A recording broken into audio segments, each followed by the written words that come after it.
Planning on embarking on an Adriatic cruise with a stop in Dubrovnik, Croatia? Whether it's part of a Greece and Croatia itinerary, or a Croatian cruise, or even a broader Mediterranean journey, Dubrovnik is sure to captivate you. Hey there, I'm Thea from Traveling with Thea, and we had the incredible opportunity to visit Dubrovnik twice during our back-to-back cruises last year. We were doing a Greece and Croatia and a Greek Isles cruise. Originally, we were scheduled for just one visit, but the Adriatic is very unpredictable with its winds, which led us to miss 2 ports on one cruise. As compensation, they treated us to a stop in Dubrovnik. And let me tell you, it was love at first sight. In today's video, I'll be sharing my top 5 tips for anyone visiting Dubrovnik on a cruise. First things first, let's dive into tip number 1. It's crucial to know whether your ship will be docking or you'll be tendering ashore. Tendering involves the ship dropping anchor and transporting passengers to shore via small boats, called tenders. You can confirm this information by visiting the official page of the cruise port. I'll leave a link to it in the comment section below. Now let's move on to tip number 2, getting into the Old City. If you're tendering, you'll drop anchor right off the coast near the Old Town, and the tenders will bring you straight in. However, if you dock at the port of Cruise, which is about 2 miles or 3.2 kilometers from the old city of Dubrovnik, you'll have several transportation options.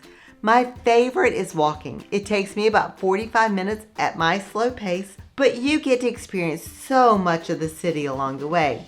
Starting from the marina area, you'll trek up a hill with a fantastic view before reaching the walled city. Keep in mind though, it is quite hilly and might not be suitable for everyone. Another option is taking the city bus, which serves as a convenient shuttle. At certain times of the day, it pulls right alongside the ship. If you're too early for this, the bus stop is just right outside the gate.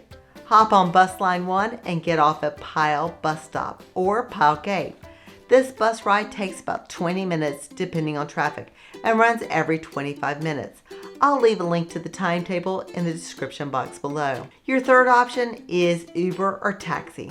There's a taxi station right at the port, or you can pick up an Uber just outside the gate. The ride takes about 15 minutes and costs around €8 each way. One thing to note, Ubers in Croatia have taxi signs on their roofs, so keep an eye out for that. Next up, tip number 3, things to do in Croatia. You could spend a week there and not get bored, but since you only have a few hours, you need a game plan.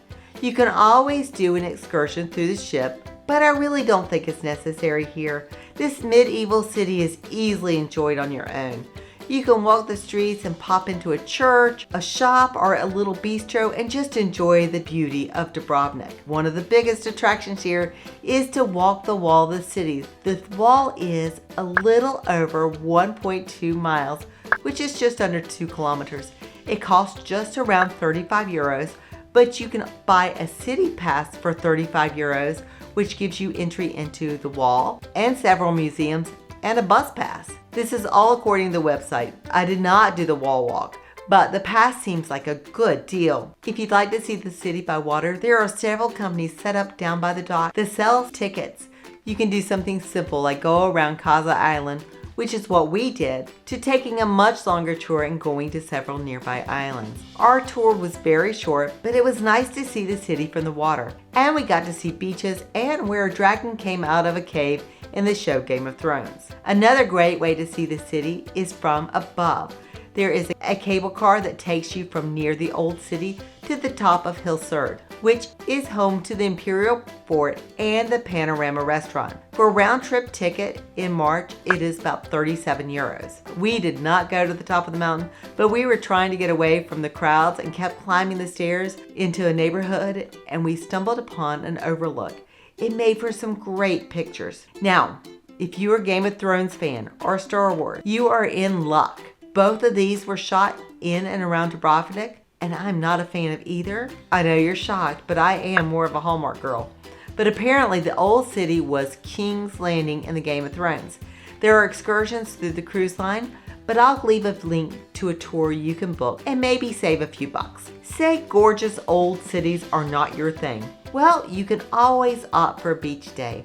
Banji Beach is right next to the old city. Now, can you do me a favor and boop that like button? Now on to tip number 4, where we'll cover general tourist information. First off, the primary language spoken is Croatian, but you'll find most Croatians also have some proficiency in English, which makes communication a lot easier.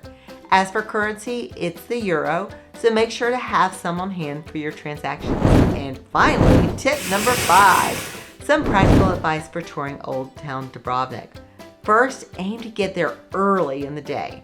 On both occasions we visited, I was the first person to disembark the ship. Now, I'm not typically an early riser, but it was truly fantastic. Arriving at the old city, there were just a handful of people on the Strada, which is the main street.